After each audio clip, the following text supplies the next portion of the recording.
Hello, everybody. This is MCOMZ, and I am back after another extended absence. And this will probably be the last official notes from the Art of Leadership. This will be number 8. And before we continue here, I would like to announce that we will be coming up with a Raising Awareness Group podcast, which will be hosted by myself and the elder Olatunji Nwamba. We do plan on having guest hosts.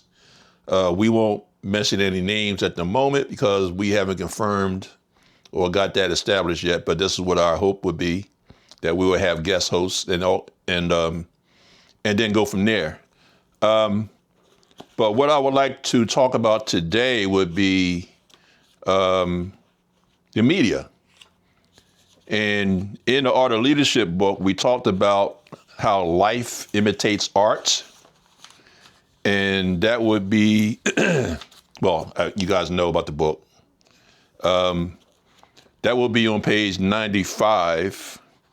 Well, the actual paragraph starts at 94, but I'm not reading from the beginning of that paragraph, Life Imitates Art. But I'll go a little further into the passage. And that would be on 95 into 96. The media, depending on how it is created and presented, can be considered a form of art. Art is generally defined as a creative expression of human imagination, skill, and emotion that is appreciated for its aesthetic qualities and ability to provoke thought and emotion. These expressions can be seen as a form of art that engages and entertains audiences. However, it is important to note that all media cannot be considered art. Some forms of media, such as news reporting, advertising, music, and TV programming, are primarily focused on delivering information and messages to target audiences and do not have the same creative goals as traditional art forms have. These forms are manipulations and are therefore not considered expressions. Music is truly a major crippling force as it involves creating sounds and organizing them in a way that is aesthetically pleasing to the ear. It often evokes emotions and can communicate ideas and messages. In most cases, it is also a manipulation in a form of social engineering. Unfortunately, the general public, for the most part, and we as Africans in particular, haven't looked at these manipulations for what they truly are, as they continue to mold and move us like game pieces all over the capitalistic landscape. Life in this case does imitate pseudo-art. These various forms of art can inspire people to take action or think differently about these issues, leading to real-life changes, artificial social change in the areas of gender identification, sexual persuasion, and lifestyle, as well as the rise in violence in our collective communities nationwide through the engineering of these media vehicles and outlets is evident. So there you go. That would be our spiel on media, how it employs its influence over us as African people, and how life can indeed imitate art. On a personal note, I believe that the way that we analyze hip hop and the rap game is, for all intents and purposes, a innocent thing to do, but at the same time, it's just like we still get into this, this exercise of who's the greatest, rapper ever, who's the best at it, whoever did it, and all this kind of stuff, and don't get me wrong. I mean, these are some talented, people who are really good at what they do. But all we're doing is feeding the machine. That's what we continue to do, feeding the machine. So again, that's a conversation that we can go on and on and on into. But that's just my personal slant and invitation to conversation and further discourse on that particular subject. So we can talk about that on another level at another time. Hopefully, maybe we can cover it in the matter of fact, I know that's what we want to do in the Raising Awareness Group podcast.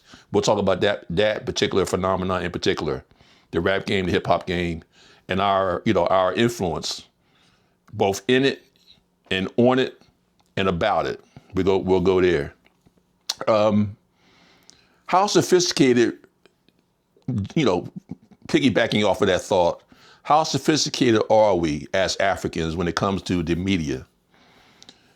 As I look at things nowadays, I'm looking at the media before Biden, during Biden. I'll call it the common era. I'll have some fun with this. I'm going to play two video clips for you guys. One video clip is going to be about a Disney exec who's talking about her influence with Disney and the images that are portrayed there. And then I'm going to show another clip of a news anchor who has officially used that platform to come out about his his gender identification, his sexual persuasion. So I'm going to play those two, and I'll be right back. Disney's content. I grew up watching, all of the classics. They have been a huge, informative part of my life. But at the same time, I worked at small studios most of my career, and I'd heard, you hear whispers. I'd heard things like, oh, they won't let you show this at a Disney show. And I'm like, okay. So I was a little sus when I started. But then my experience was bafflingly the opposite of what I had heard on my little pocket of Proud Family Disney TVA. The showrunners were super welcoming. Meredith Roberts and our leadership over there has been so welcoming to my not at all secret gay agenda. And so I feel I felt it was, maybe it was that way in the past, but I guess something must have happened in the last they are turning it around, they're going hard. And then all that momentum that I felt, that sense of I don't have to be afraid to let's have these two characters kiss, let's in the background this I was just wherever I could, just basically adding queerness to if you see anything queer in the show, I'm Proud Family. But I just was no one would stop me, and no one was trying to stop me. To new people is never easy for me. I am so nervous right now, I'm not gonna lie. This is no doubt the most people I've ever come out to at once. But what me and Alicia and John and Cece and everyone here on Sunrise strive for is authenticity. And I can't preach that without being my authentic self. So I wanna say a big thank you to KARE 11 for allowing me the space more than any other station that I've worked at in the past 13 years to just be me. I'm also thankful for my amazing friends, my partner, my family, and everyone who has supported me along this journey. And for anyone that is watching this now who is struggling to find acceptance or struggling with their family or their friends, take it from me, a gay, black son of immigrants. The road may not be easy. I won't lie to you and say that it is, but don't worry, keep going. You're gonna make it. Oh, Jason. Oh, man. Well Hey, I didn't know this was happening today, but I have totally an out-of-body experience. I'm so proud of you. I'm so proud of you. I know. I was totally. Don't cry. I know. Don't do it. You. Don't do it. Because I'm gonna start crying. This was so hard for you, and I'm so proud of you, and we love you so much. And happy birthday! And I'm so excited for you to start on the cover of Lavender magazine. Everybody's such a big deal. Everybody at the station is getting a copy. But thank you guys so much. Thank you to everybody out there for supporting me. And yeah, it's gonna be a great birthday weekend. You helped so many We people love you, today. buddy. We love you. Happy birthday. Thanks for watching, everybody. You guys saw the two videos where the one video was about the Disney exec who was talking about her hand into pushing the gay and sexual perverted images into the Disney programming. And then you saw the other video clip of the gentleman who came out publicly on the national airway. Well, I don't think it was national. I think it was local. I think he was talking about Michigan or Minnesota, something like that. Came out about his sexual persuasion. Now, this was during an era, what I call the common era of the Biden administration, of things that are socially acceptable. Now, as we see going into the Trump administration, we're seeing organizations and corporations are trying to now take down. Number one, they're taking down the rhetoric. They're not employing the rhetoric anymore about gender persuasion. As a matter of fact, they totally backtracked and reversed a lot of their positions on that, because they know that Trump and the Trump administration and the conservative way that they're bringing to the government is not going to tolerate that. As a matter of fact, it'll be good. It will be terrible for their bottom line, because Trump, 'cause he has no shame. He'll put them out of business if he could, just because of the conservative agendas. Meta, which was the it's Facebook. I'm going to read a little something for you guys here. The impact of a conservative administration on large corporate entities have adopted socially progressive policies. The highlights are the issues such as political censorship, LGBTQIA, and gender identity topics, sex education in grade schools, and state and federal financing of sex changes. The relocation of Meta's fact-checking unit from California to Texas is noted as a move away from areas with a strong gay cultural influence. Now, these things are all very, very carefully planned and plotted, because they know Meta, for instance, which is what I just read, their philosophy, what I just read from, was that is a very, very concerted effort to now not be connected to the gay community. By coming out of California, coming out of San Francisco, coming out of that area, coming off the West Coast and going to Texas, they are literally telling not just the country, but also the Trump administration, that they are now separating themselves from that community. We know that the head of Facebook went to Mar-a-Lago to personally meet with Trump and gave him $1 million to his campaign, to his administration. So we know where that's going. We also know that any of the execs, the CEOs, the board members, and things of that nature who have been active in pushing the agendas of this left-wing, sexually perverted cultural influence are going to, number one, they're going to be reassigned, or they're going to lose their jobs completely. So who knows what's going to happen to that female African with Disney? Who knows what they're going to do with her? Whether she's going to be reassigned or straight out, kicked to the curb, or we know for a fact she's not going to be on any public platform anymore talking about that, because Disney now is thinking about their bottom line. The same thing with that station in Minnesota with the brother, I say brother, that African anchor who came out talking about his sexual orientation. That's going to be cut completely off. That's not going to happen again, because they know that Trump is not playing with these people. So, but I will make sure to emphasize to you guys that I am in no means thinking that Trump is an ally to Africans or anything of that nature.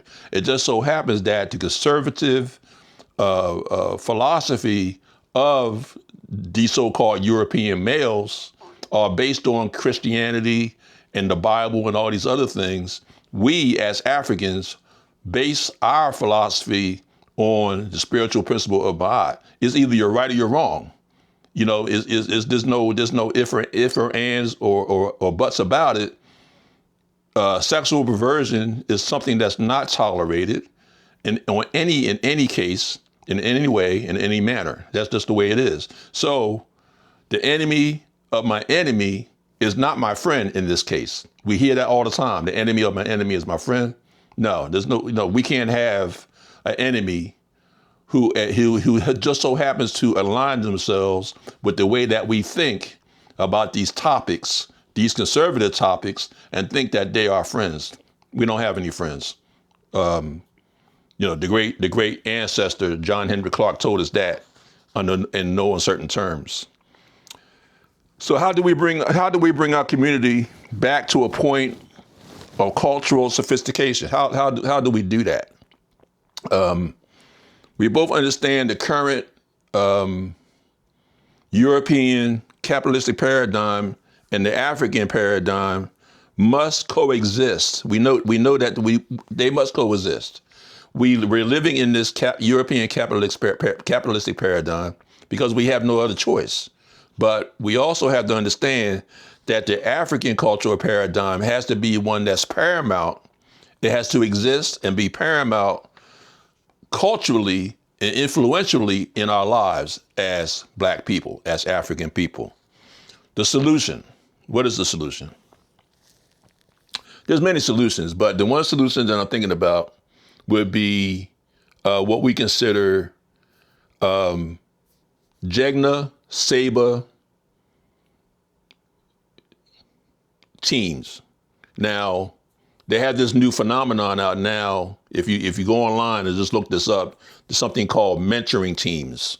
We don't want to use the word mentor because we know where mentor comes from, the Greek philosophy of a man taking a child, a young male under his tutelage and having a sexual relationship with that child during the course of the rites of passage to be a Greek warrior, to be a Greek soldier, and even to be a Greek leader. We don't want to use that word mentor, but for all and for all intents and purposes, this is what we're saying. We're talking about mentoring teams, and the Jegna Saba instructional team seems to be the way to do it. What bothers me, and the reason why I'm kind of introducing it this way, is because we have a problem with people, young, old. I mean, I don't think there's an age issue. I think it may be more younger men, younger Africans than older who have a problem with this, where they will not submit themselves to instructions from an older person, from a senior, from an elder, because they feel as though we have I'll say we, because I put myself in that category, that me, in the group have this issue with being, have these superiority attitudes.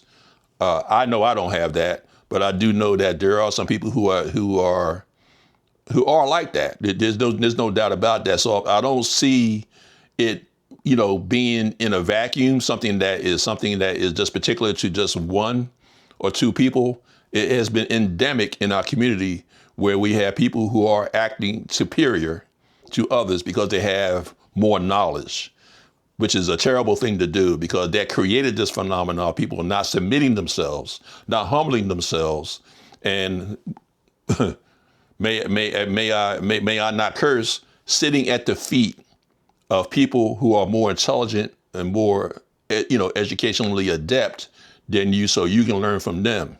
So I introduced this thing of group, quote unquote, mentoring, this Jegna Saba unit teaching team, where it can be more palatable to people who have this issue with submitting, with humbling themselves to somebody who they may get this feeling of them being superior over them. And I hope that we can get past that. But unfortunately, I don't think that's going to happen. But maybe with this way that I'm presenting it, maybe we can do that. Book clubs is another way of introducing this philosophy into our everyday lives as Africans, as we try to get more educationally and historically, pertinent with our information. That might be one of the ways that we can do it. Find people who we know we can identify with. And of course, obviously, when people have similar interests and have similar educational levels, then another person, and you have a group of people like this working together, people or other Africans who are maybe more learned than they are can sit in these situations and present their information and develop these very, very pertinent relationships that we need for us to move forward. All right, so coming back to these Jegna, Sabre teaching teams, this model that we're talking about, this mentoring team model, there are 3 elements that are needed in order for this model to work. This Jegna, Sabre teaching team model, this mentorship group team membership model. Group team mentorship model. The elements should be connection, communication, collaboration, and that will ensure a nurturing and dynamic, impactful Jegna Sabre relationship. The fundamental core values of this so-called Jegna Sabre teaching team mentorship team model would be active listening, availability, and analysis. So there are many examples of, if you do a Google search for mentorship teams, it's not going to say Jegna Sabre, but if you go on Google and just Google mentorship teams, you will get all of these different things come up with this phenomenon of learning on a group level. We'll take the personalities out of everything, hopefully. We'll take the superiority attitude thing out of it that people are feeling from others, especially people who are older or maybe more learned than they are. As we get together in groups, in teams, maybe we can circumvent this negative stuff that we're feeling towards each other. That's not happening across the board. I know people who I deal with, we don't have those issues, but I see a lot of it on social media where people have issues with submitting and humbling themselves to the learning process. And that can be better done and maneuvered when you're dealing with people on your level. The peer group can be on your level. And in these peer groups, we can have maybe somebody who are, sitting there and participating with the exchange of information and ideas and knowledge, especially historical basis type knowledge. So that's all I got for right now, family. I'm hoping that as we go into this new year of 2025, obviously the European New Year, the Gregorian calendar New Year, we can see some great things happening. This new administration is coming in. There's going to be some rocky roads ahead. Again, the enemy of my enemy is not my friend. We know that's not relevant to us in this particular situation. So you guys take it easy. Abibifahodie, and I'll see you back around again when we finally introduce our Raising Awareness Group podcast with myself and the Elder Olatoji Mwamba. Peace.